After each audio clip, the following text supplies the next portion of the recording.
Seja muito bem-vindo, seja muito bem-vinda à nossa celebração dominical. Prazer estarmos juntos ainda nesse formato online, mas nem por isso distantes.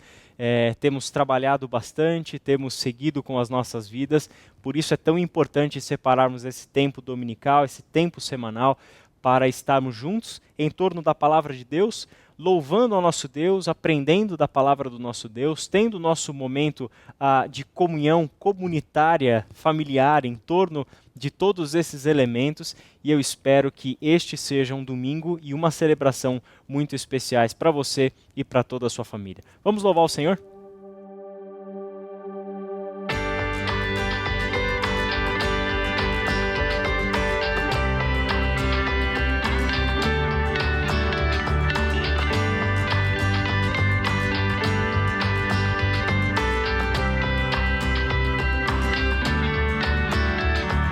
Santo, tu és santo, tu és grande, tu és grande, tu és digno de todo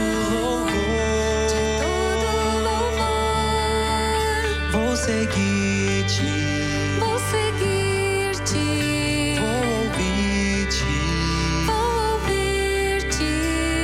amar-te.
majestade estão diante dele, força e formosura no seu santuário, glória e majestade estão diante dele, força e formosura no seu santuário.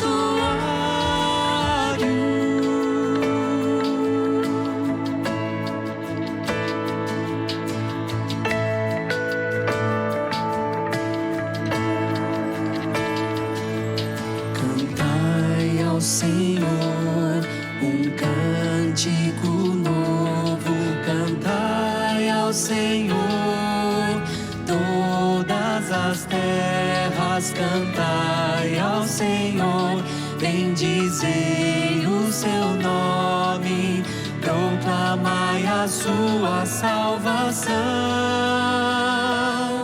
anunciai entre as nações a sua glória, entre todos os povos as suas maravilhas, porque grande é o Senhor, muito digno de ser louvado, mais temível do que falsos deuses. Glória e majestade estão diante dele, força e formosura no seu santuário, glória e majestade estão diante dele, força e formosura no seu santuário.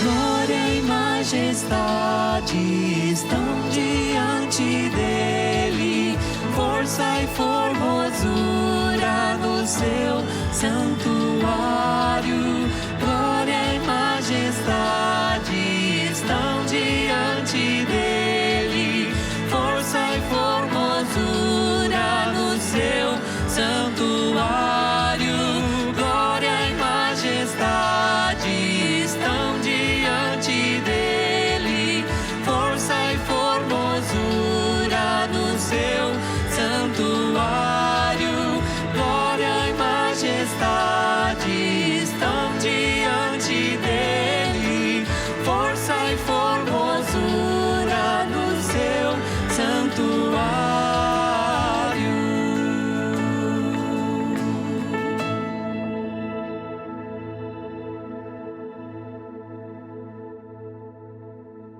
Que a graça e a paz do nosso Senhor Jesus Cristo esteja com você em todo o seu lar, que esse seja um dia abençoado, que desde já você tenha uma semana abençoada. Para nós é um motivo de grande alegria termos a oportunidade, nesse tempo difícil, nesse tempo inseguro, indeciso que nós estamos vivendo, com tantas perturbações vindas de diversos meios, podermos inaugurar uma nova série. Essa série tem como título Livremente, um olhar das Escrituras sobre a saúde mental. O nosso intuito com essa série, e é assim que a gente vai dividir a nossa conversa de hoje, vamos num primeiro momento falar um pouquinho sobre o porquê nós estamos trazendo este assunto neste momento. Já estava planejado isso, tratarmos o assunto de transtornos da mente neste ano de 2020, apenas estamos antecipando um pouco essa temática justamente pela necessidade que nós, como liderança da Ibaviva, identificamos no nosso momento. Então, nesse primeiro momento da nossa fala, vamos falar sobre a necessidade desse assunto e no segundo momento nós vamos falar um pouco sobre a perspectiva bíblica acerca da ordem da criação. O que a Bíblia nos fala sobre o ser humano criado à imagem conforme a semelhança do nosso Deus. Então, para começar, a gente precisa considerar a seguinte tese, já partirmos do seguinte princípio. Nós fomos criados por Deus para a liberdade. Deus quer a nossa liberdade, Deus nos criou seres livres e Deus trabalhou na história. Toda a história bíblica é a história de Deus vindo a este mundo, nos resgatar dos poderes escravizadores das trevas e nos conduzir de volta a si, em um relacionamento com Deus, nosso Criador, nosso Senhor, no qual, dentro desse relacionamento, podemos desfrutar da verdadeira e plena liberdade. Então, a nossa tese inicial toma por base um texto que vai nos acompanhar ao longo de toda a nossa série, que é o livro de Gálatas, mais especificamente o capítulo 5, verso 1, onde nós temos essa palavra tremendamente poderosa e libertadora, onde Paulo escreveu assim: foi para a liberdade que Cristo nos libertou. Portanto, permaneçam firmes e não se deixem submeter novamente a um jugo de escravidão. Paulo nos diz duas coisas importantes. Primeiro, ele nos dá uma maravilha, uma bênção, uma dádiva que nós recebemos do Senhor. Foi para a liberdade que Cristo nos libertou. Cristo Jesus, o Filho de Deus, veio a este mundo para nos libertar. Libertação, portanto, é um termo-chave para nós entendermos a obra de Cristo em nosso favor. E a segunda coisa importante que a gente encontra aqui é que Paulo coloca sobre nós uma responsabilidade. Paulo nos dá um imperativo, o imperativo de permanecermos firmes nesta liberdade e não nos submetermos novamente a um jugo de escravidão. Por que é necessário essa constatação do que Cristo fez por nós e essa ordenança, esse imperativo dado a nós pelo apóstolo Paulo? Porque naturalmente tendemos a nos submeter a jugos de escravidão. Simplesmente vivemos as nossas vidas e este curso natural da vida humana, porque fomos treinados no pecado, porque fomos pessoas vividas numa experiência pecaminosa e escravizadora, nosso curso natural é, aos poucos, sem percebermos, sem notarmos, vamos nos submetendo novamente aos agentes escravizadores que estão presentes neste mundo. Por isso esse alerta que Paulo nos dá. A gente pode pensar um pouquinho sobre esse alerta e observar que dentro do próprio Novo Testamento, a redação dos textos das cartas apostólicas, elas diziam respeito a líderes cristãos que estavam fazendo um exercício constante. E este exercício consistia em identificar os agentes escravizadores e dar instrução, resposta às comunidades sobre como essas comunidades poderiam enxergar os agentes de escravidão e qual deve ser a solução, como que essas comunidades conseguem se libertar daquilo que as escraviza. Quando a gente olha para a carta aos Gálatas, a gente percebe que o principal agente escravizador presente ali era um falso evangelho da circuncisão que estava sendo pregado. Paulo havia pregado o evangelho da graça e da liberdade, mas aqueles irmãos estavam sendo seduzidos por um ensino enganador que fazia com que eles abrissem mão da liberdade, caíssem da graça, se submetendo ao jugo da lei, a um jugo de escravidão, e todas as consequências desse falso ensino que Paulo vai trabalhar ao longo dessa carta. Quando a gente olha para um outro texto, como por exemplo as cartas de Paulo aos Coríntios, um elemento escravizador que a gente consegue enxergar, são vários, mas talvez esse seja um dos principais da primeira carta, é o fato de haver discórdias e divisões entre esses irmãos. Eles estavam sendo seduzidos por pensamentos, por ideias que faziam com que a comunidade, corpo de Cristo, criado por Deus em Cristo para viver em unidade, começasse a se dividir em facções, ideias separadas, práticas separadas, e aquela comunidade que foi feita por Deus para uma experiência de unidade, de corpo, de mutualidade, agora estava fragmentada. E a carta de Paulo é para trazer a atenção desses irmãos de que eles estão sendo escravizados por isso e que eles precisam se libertar desses sentimentos e dessa realidade. A primeira de João não é diferente. A primeira de João mostra para nós que falso ensino, trazido por falsos mestres, havia penetrado naquela comunidade. E por causa deste ensino que os desviava do evangelho outrora recebido, por mensagem apostólica, por revelação de Deus, por Jesus Cristo e pelos apóstolos que foram suas testemunhas oculares, esses irmãos agora precisavam ser reconduzidos à verdade do evangelho, identificando e tirando do meio deles todo falso mestre e todo falso ensino. Por fim, a carta aos Filipenses é um outro exemplo. A carta aos Filipenses mostra para nós que circunstâncias adversas, de tantas e tantas ordens, podem ser elementos de escravização. Nós podemos estar nos submetendo a uma escravidão porque as circunstâncias adversas nas quais nós estamos inseridos passaram a tomar o controle sobre a nossa mente, passaram a assumir o comando da nossa vida. E tudo o que sentimos, tudo o que pensamos, tudo o que fazemos, agora é dominado, controlado, por causa que a nossa mente foi submetida a uma escravidão advinda de circunstâncias adversas. E nós precisamos levar uma coisa muito séria em consideração. Ao longo da nossa vida, nós estaremos sujeitos a todos esses agentes escravizadores e tantos outros que a gente poderia listar. Por isso que se trata de um exercício constante. Olharmos, biblicamente identificarmos e erradicarmos do nosso meio todo o agente de escravização que nos tira a liberdade de mente, de coração, de relação que nós temos com Deus em Cristo Jesus.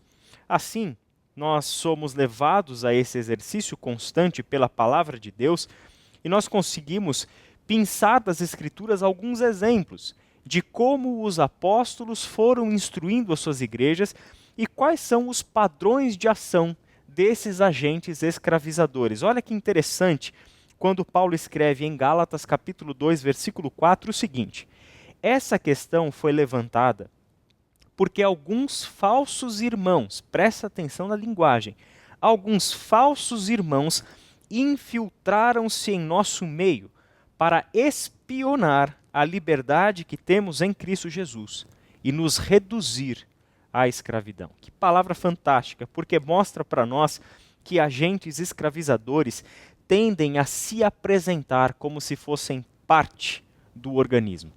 Nós estamos vivendo em um período de pandemia. A pandemia causada porque um vírus identificado, nomeado como Covid-19, a partir de uma pessoa, foi se espalhando, se multiplicando e alcançou nível global. O mundo todo agora está vivendo uma realidade adversa, uma pandemia por causa de um vírus que se espalhou. O vírus, ele chega na célula e contamina a célula. Mas ele não faz isso sem ter uma estratégia. A gente vai ver ainda na série como exatamente esse vírus opera. Mas aqui, por enquanto, basta a gente entender que, assim como um vírus, o agente escravizador, ele sabe agir. Ele tem estratégia para agir. Ele não se apresenta como um inimigo, ele se apresenta como amigo. Ele se faz fazer parte do organismo, se junta àquele organismo, como Paulo disse, falsos irmãos que se infiltraram no nosso meio. E eles tinham um propósito: espionar a liberdade que temos em Cristo e, com isso, nos reduzir a uma vida de escravidão. Os agentes escravizadores também atuam pelo engano e pela sutileza. Olha o que Paulo escreveu para os Colossenses. Essas regras têm, de fato, aparência de sabedoria, com sua pretensa religiosidade, falsa humildade e severidade com o corpo, mas não têm valor algum para refrear os impulsos da carne. E até esses irmãos descobrirem que as regras às quais eles estavam se submetendo não têm poder e efeito algum, o estrago já estaria feito. Por isso que Paulo escreve aos Colossenses mostrando para eles: estes são os agentes da escravidão.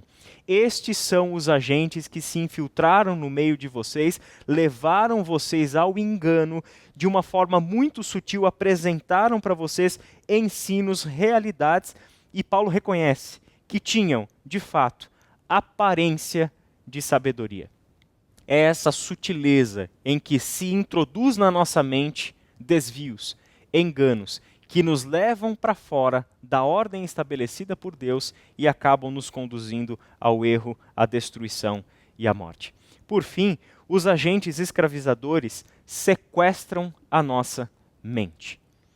A gente pode perceber que são diversas formas, diversas maneiras que os agentes escravizadores atuam, agem. Mas a Bíblia deixa claro que os agentes escravizadores têm uma coisa em comum. Eles têm um alvo em comum. E este alvo sempre será a nossa mente. Eles vão atacar o centro do nosso pensamento, do nosso conhecimento. Eles vão atacar diretamente no centro das nossas emoções. Eles vão atacar naquilo que nós temos como criação de Deus dada por nós, que é o que nos leva à capacidade de discernir, de julgar, de agir. É exatamente na nossa mente. Essa palavra-chave para entendermos são diversas palavras que a Bíblia usa para falar desse centro de controle da vida humana, o centro de comando, a ponte de comando da vida humana. Mas essas palavras que são mente, coração, psique, alma e tantas outras correlatas, na verdade, falam de um ser humano capaz de decidir, consciente e que existe um centro de comando que controla toda a vida. E a mente, ou o coração, como você preferir, é o alvo do ataque dos agentes escravizadores. Em Gálatas 3:1, Paulo disse assim: ó Gálatas insensatos, quem os enfeitiçou? Não foi diante dos seus olhos que Jesus Cristo foi exposto como crucificado? Olhos, parte do corpo humano, parte física do corpo humano, por meio do qual entra para a nossa mente percepções da realidade. Vemos com os nossos olhos, ouvimos com os nossos ouvidos, sentimos o gosto com a nossa boca, tocamos com a nossa mão. São meios de sensibilidade que o corpo humano tem, mas que todos estes elementos do corpo humano transmitem para a nossa mente as percepções da realidade. E aqui é interessante porque Paulo utiliza os olhos e o feitiço. Quem os enfeitiçou? Quem colocou diante dos seus olhos um engano que seduziu vocês, que comprou vocês e fez com que vocês fossem enganados do evangelho que nós já havíamos pregado a vocês, o evangelho vivo e verdadeiro? Quando a nossa mente é sequestrada, quando os nossos olhos são enfeitiçados e os nossos olhos passam a ser cegados da realidade divina, da vida de Deus, da palavra de Deus, do conhecimento de Deus, o que acontece conosco é a tragédia. Porque esses agentes de escravidão, eles passam a entrar na nossa vida, assumir o controle sobre nós e manifestar em nós todos os tipos de consequências, transtornos, hábitos, tendências que se tornam para nós a nossa verdadeira escravidão. Quando a gente olha para esse momento de pandemia, tem se falado muito que a crise real desta pandemia que ataca o nosso físico, logo, e já tem se manifestado, trará problemas ainda mais graves, problemas relacionados à nossa mente. O medo, a raiva ou a ira, a ansiedade, a depressão e tantos outros efeitos que a gente poderia listar, têm tomado conta de mentes, de lares, de famílias e causado destruição de uma forma silenciosa e sorrateira, simplesmente porque não fomos capazes de perceber o intruso entrando na nossa mente, destruindo a gente por dentro, enfeitiçando os nossos olhos e desviando completamente a nossa mente da verdade do Evangelho. Para isso tudo, nós precisamos trazer a nossa mente. Foi para a liberdade que Cristo nos libertou. Portanto, permaneçam firmes e não se deixem submeter novamente a um jugo de escravidão. Na segunda metade da nossa conversa, como eu prometi para vocês no início, nós vamos então olhar para a ordem da criação. Como é o ser humano livre criado por Deus?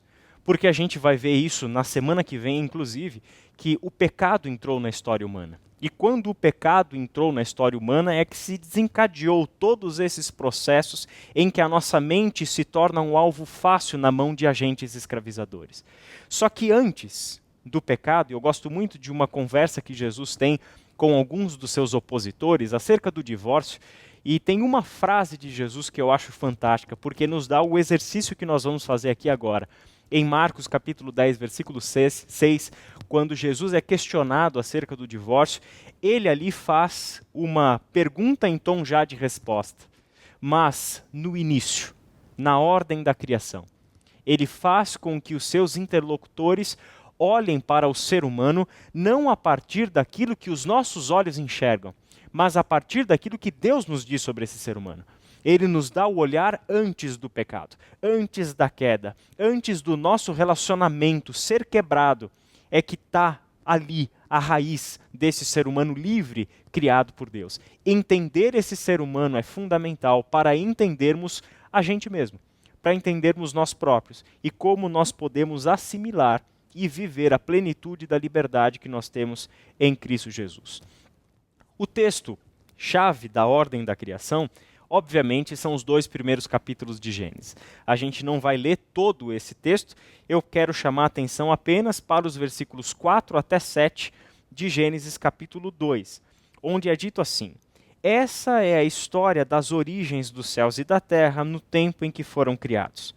Quando o Senhor Deus fez a terra e os céus, ainda não tinha brotado nenhum arbusto no campo, e nenhuma planta havia germinado, porque o Senhor Deus ainda não tinha feito chover sobre a terra. E também não havia homem para cultivar o solo. Todavia, brotava água da terra e irrigava toda a superfície do solo. Então o Senhor Deus formou o homem do pó da terra e soprou em suas narinas o fôlego de vida. E o homem se tornou um ser vivente. Em outras traduções, o homem se tornou uma alma vivente. Vamos pensar um pouquinho, em parte, sobre o que isso tudo significa. Quando a gente olha para esse texto, versículo 7, começando do fim, quando a gente olha para esse texto, nós vamos ao texto original e a gente descobre algumas coisas muito interessantes. É um texto altamente poético, ou seja, não são os significados literais que nos importam aqui, mas a representatividade de cada um desses elementos. Olha que legal. Então Deus formou o homem de onde? Do pó da terra. E existe um elemento importante aqui para dizer o seguinte: olha, Deus fez todas as coisas. No dia em que céus e terra foram criados, então Deus havia feito céus e terra. Deus havia feito o Éden, o jardim. E do pó daquele chão que o homem haveria de pisar, do pó daquele chão que haveria de germinar e dar o alimento para a sobrevivência daquele homem, daquele chão, daquele pó, Deus o fez. Deus o formou. Deus deu, portanto, ao ser humano um aspecto tangível, tocável, físico. Ele formou o corpo humano a partir do pó da terra. Esse é um primeiro aspecto que nos compõe como seres humanos. Quando olhamos uns para os outros, é exatamente o nosso corpo que nós enxergamos. E este nosso corpo, ele é mais fácil de ser analisado, e a medicina se divide em tantas áreas diferentes, a cardiologia, a ortopedia, a nefrologia e tantas outras áreas. Por quê? Porque dão conta dessas partes físicas do ser humano, que é este corpo que nos foi dado. Ou seja, o ser humano é, em primeiro lugar, um corpo feito do pó da terra. E Deus soprou em suas narinas o fôlego de vida. E por meio deste sopro de vida que veio de Deus, do ser de Deus, é que este boneco, feito do pó da terra, se tornou um ser vivente. E a imagem desse ser vivente, no texto original, fala que o ser humano foi feito aqui, Nefesh Hayah, um ser vivente. Isso significa o quê? Essa expressão hebraica, ela pode ser meio engraçada quando a gente pensa nela, mas Deus nos fez uma garganta. Deus nos fez um aparelho capaz de respirar e por meio do qual a respiração vai acontecer. Não só a respiração, mas toda a alimentação vai acontecer por esta via. E Deus sopra de dentro dele algo dentro de nós, de modo que agora nós recebemos a vida daquele que é a fonte de toda a vida, o Deus, o nosso Criador. Assim, este ser foi criado por Deus, um ser necessitado. Ele é um ser que não tem vida em si mesmo, mas é um ser cuja vida é derivada. E ele depende de que este ser que o criou, Deus, zele, preserve, traga para a sua vida a provisão necessária, que este ser que o criou seja o agente da nossa saciedade. Olha o que diz Salmo 107, verso 9. Porque ele, Deus, sacia o sedento e satisfaz plenamente o faminto. Isso pode ser usado tanto literalmente, porque Deus é quem nos dá o alimento necessário para o corpo, o pão nosso de cada dia nos dai hoje, assim como Deus é quem nos sustenta existencialmente, como seres carentes daquele que é o seu Criador. Por isso que nem só do pão físico viverá o homem, mas de toda a palavra que procede da boca de Deus. É fonte do nosso sustento, é palavra que nos sacia. Assim também, vemos que este ser humano, criado do pó da terra, que recebe o sopro da vida e que se torna um ser vivente, necessitado e dependente desse Deus, algo maravilhoso acontece. Porque Deus cria este ser humano à sua imagem e conforme a sua semelhança. Gênesis 1, 27 é exatamente o que é dito. E Deus criou o homem à sua imagem, a imagem de Deus o criou, homem e mulher os criou. Algo do ser de Deus foi impresso no ser humano. Algo do ser de Deus foi colocado na vida humana. E algumas coisas podem ser entendidas a partir dessa afirmação. E uma delas é que se o ser humano tem a imagem de Deus em si, ele recebe por causa disso a autoridade e o propósito para exercer o seu papel dentro da criação de Deus. Olha que interessante quando a gente leva isso para a parte inicial do texto de Gênesis 2, que é o verso 4 até o verso 6. Essa é a história das origens dos céus e da terra no tempo em que foram criados. Quando o Senhor Deus fez a terra e os céus, ainda não tinha brotado nenhum arbusto no campo e nenhuma planta havia germinado. Agora presta atenção no porquê ainda não havia nada na terra. Porque o Senhor Deus ainda não tinha feito chover sobre a terra, a parte de Deus, e também não havia feito o homem para cultivar o solo, a tarefa humana, o propósito do homem. Deus nos fez para termos uma relação de parceria com Ele, para o bem da criação. Deus criou todas as coisas e nada no jardim havia sido germinado ainda, por quê? Porque Deus ainda não tinha entrado com a chuva, sua parte na tarefa. E Deus também ainda não tinha criado o homem, que entraria com a sua parte da tarefa, que consistia em cultivar esse solo. Todavia, brotava a água da terra e irrigava toda a superfície do solo. Deus nos fez, portanto, com um papel de autoridade sobre a terra, cultivar o solo, criar aquilo que haveria de servir como seu alimento e assim por diante. Deu para este ser humano um propósito, a parceria com Deus para o bem da criação. Como extensão disso, como extensão da sua autoridade, como extensão do seu mandato de domínio sobre tudo aquilo que foi criado. Olha o que a gente lê no verso 19. Depois que formou da terra todos os animais do campo e todas as aves do céu, o Senhor Deus trouxe ao homem para ver como este lhes chamaria. E o nome que o homem desse a cada ser vivo, esse seria o seu nome. Essa é a parceria linda, onde Deus cria todas as coisas, cria todos os animais, cria todas as aves do céu, e Deus apresenta para o ser humano cada um desses animais para receber do ser humano os seus nomes. Isso é uma expressão da imagem de Deus no ser humano. De alguma forma, misteriosa, é claro para nós, a criação reconhecia no ser humano o ser de Deus, criado à imagem e semelhança de Deus. Por isso, toda a criação que foi dada para o ser humano dominar sobre ela, exercer domínio sobre ela, não seria necessário que o homem se impusesse sobre a criação. É um domínio natural, é um domínio que faz parte de uma ordem harmônica da criação. Por quê? porque Deus fez o homem à sua imagem e semelhança, de modo que Deus era reconhecido pela criação no ser humano, no ser criado por ele. Esse ser humano também é um ser consciente, e este é um elemento fundamental para a nossa série. O Senhor Deus colocou o homem no jardim do Éden para cuidar dele e cultivá-lo. E o Senhor Deus ordenou ao homem o seguinte: coma livremente de qualquer árvore do jardim, mas não coma da árvore do conhecimento do bem e do mal, porque no dia em que dela comer, certamente você morrerá. Deus fez o ser humano com algumas capacidades que vão além do seu corpo.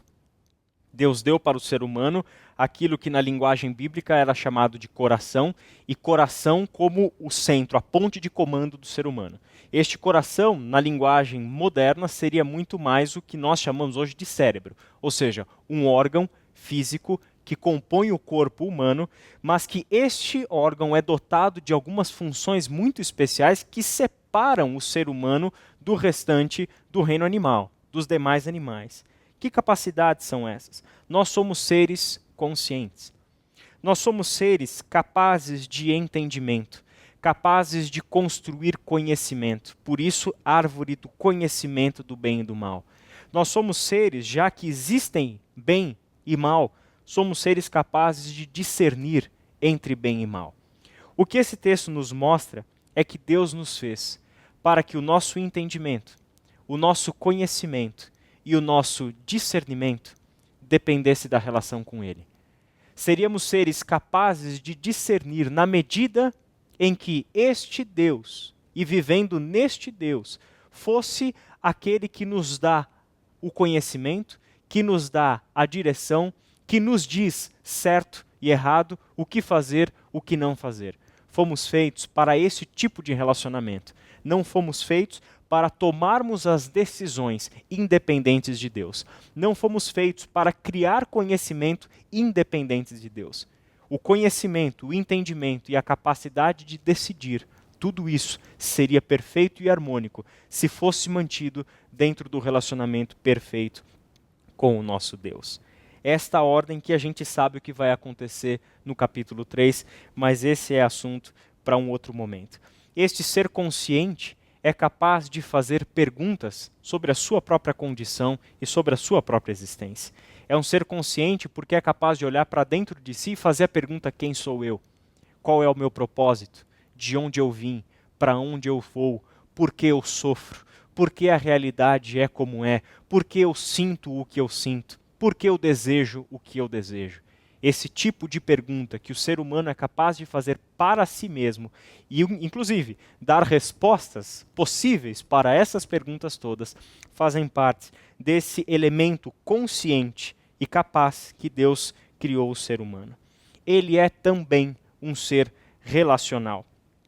Versículo 18 do capítulo 2. Então o Senhor Deus declarou: não é bom que o homem esteja só. Farei para ele alguém que o auxilie e lhe corresponda. O ser humano foi feito como um ser de relação.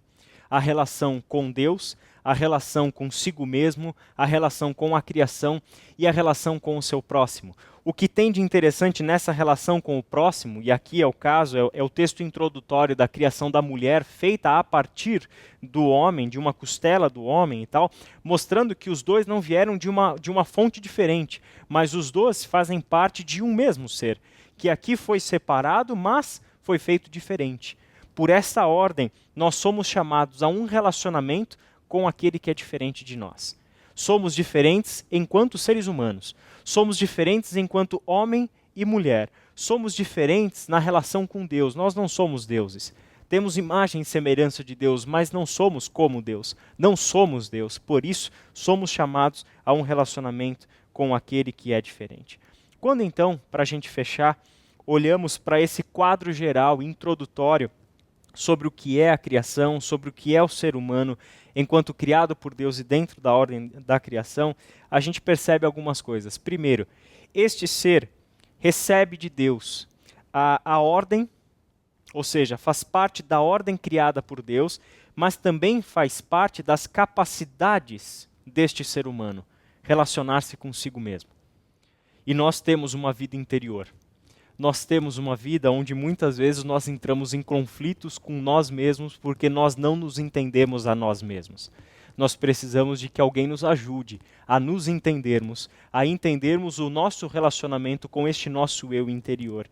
Mas o ser humano foi feito para isso. Ele foi feito para relacionar-se consigo mesmo.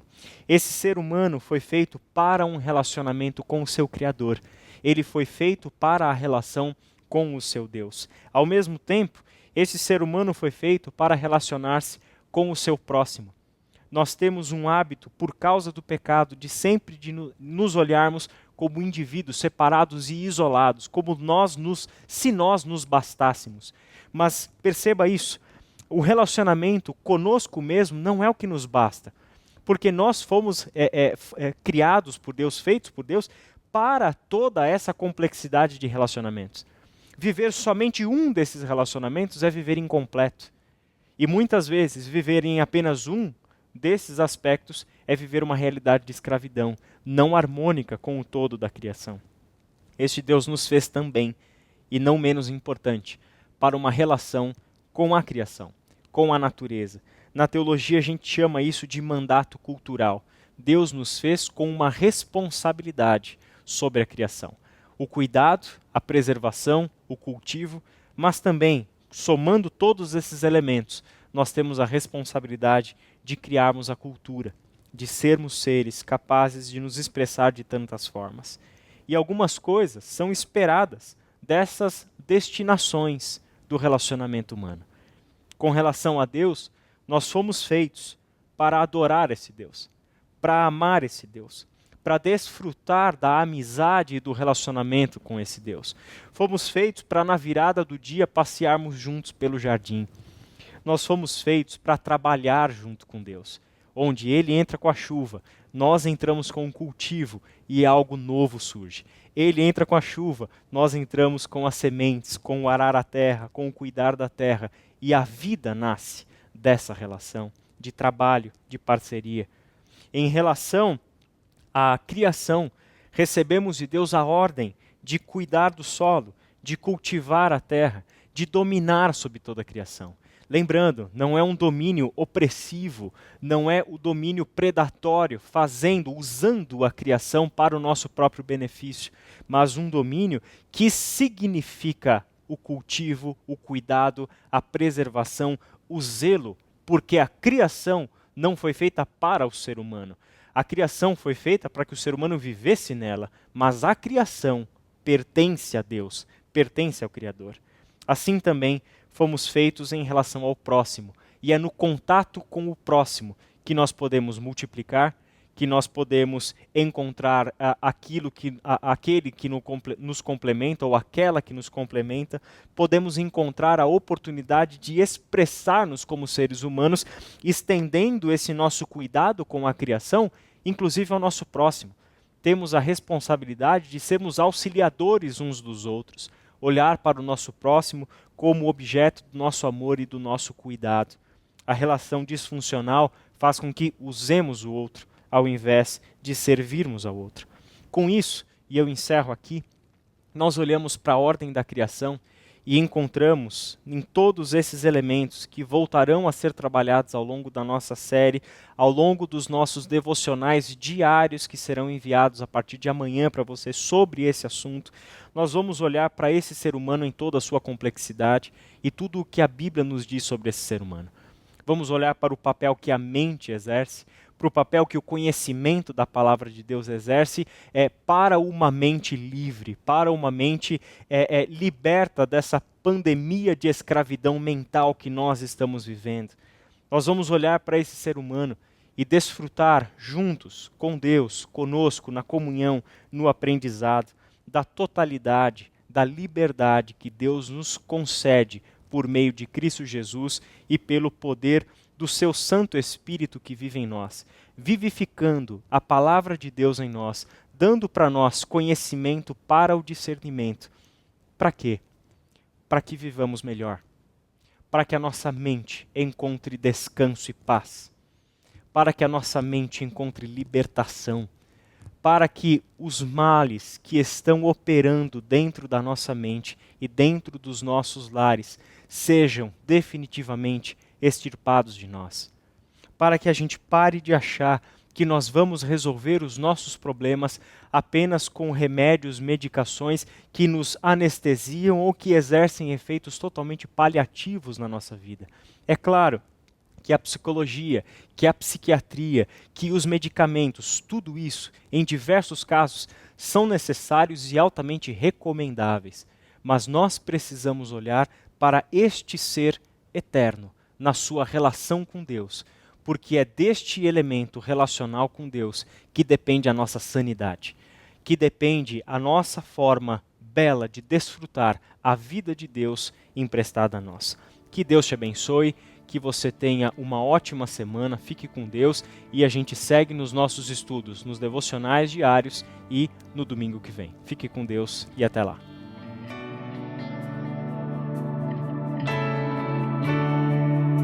Te dou meu coração e tudo que há em mim. Entrego meu viver por amor a ti, meu Rei. Meus sonhos rendo a ti, os meus direitos dou. Orgulho vou trocar pela vida do Senhor. E eu entrego tudo a ti, tudo a ti. E eu entrego tudo a ti, tudo a ti.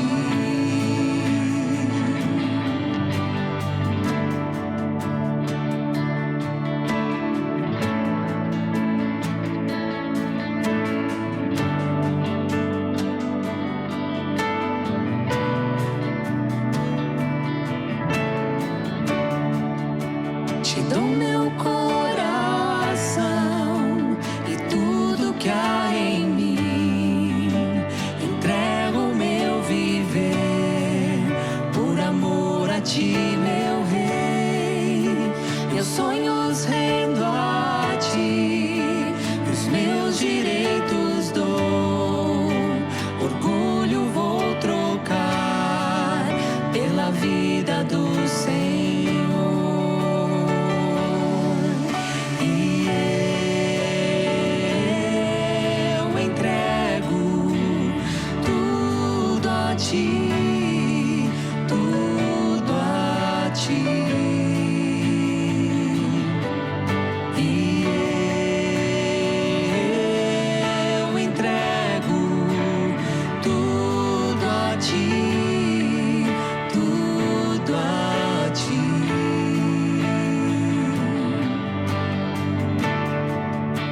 Eu canto esta canção de entrega a ti, Jesus, e que ao mundo dá. Eu deixo aos pés da cruz por conhecer a ti. Teu nome dá louvor, sentir tua alegria, partilhando a tua dor. E eu entrego tudo a ti, tudo a ti. E eu entrego tudo a ti, tudo a ti.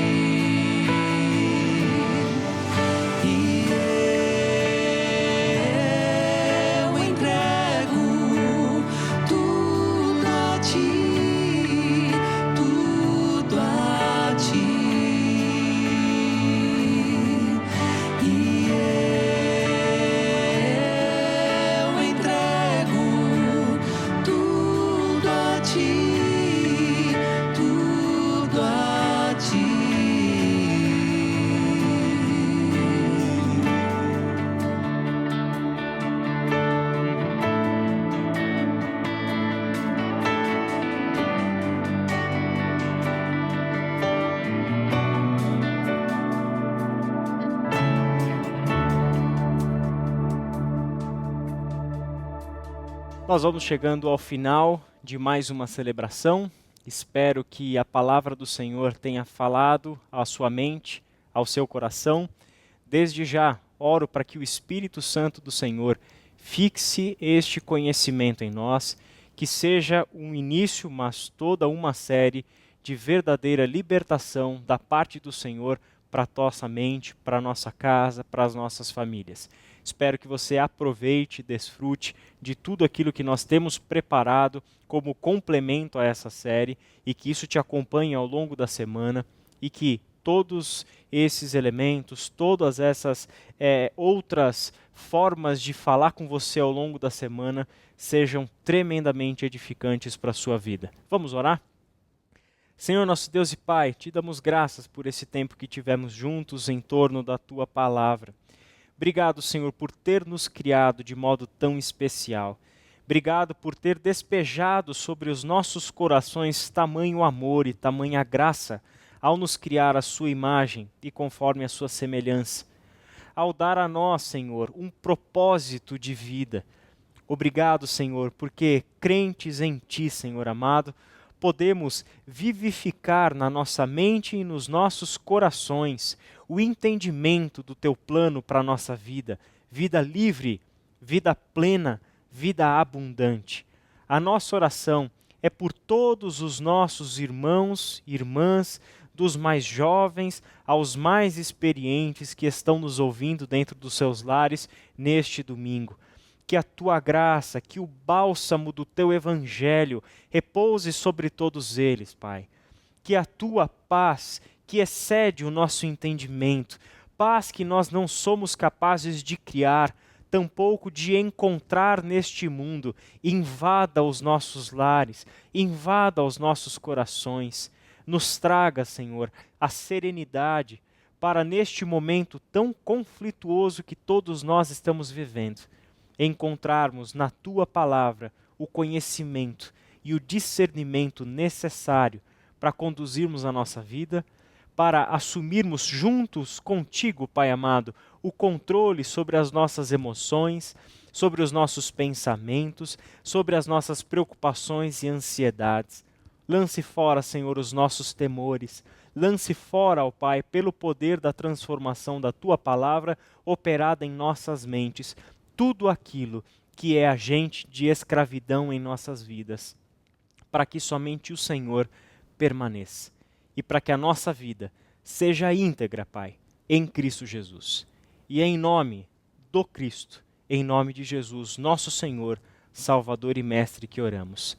Amém. Que Deus te abençoe e uma ótima semana.